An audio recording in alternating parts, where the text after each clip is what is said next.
acabem de votar a favor del document de la Comissió de Reconstrucció i he de dir-vos que hem votat favorablement exactament el 94% dels representants, a partir dels seus representants de l'Ajuntament de València. Per tant, jo crec que és un gran acord, és un gran acord que d'alguna manera és fruit d'un treball que hem estat fent.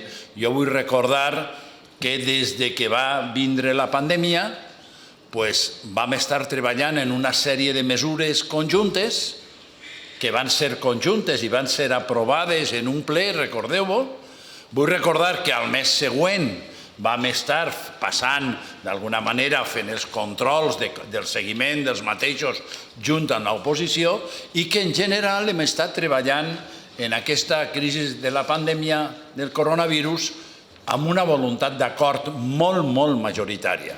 Jo crec que avui això ha donat un fruit i aquest fruit és un acord de la Comissió de Reconstrucció amb una ampla majoria que, per suposat, al govern ens satisfà molt plenament.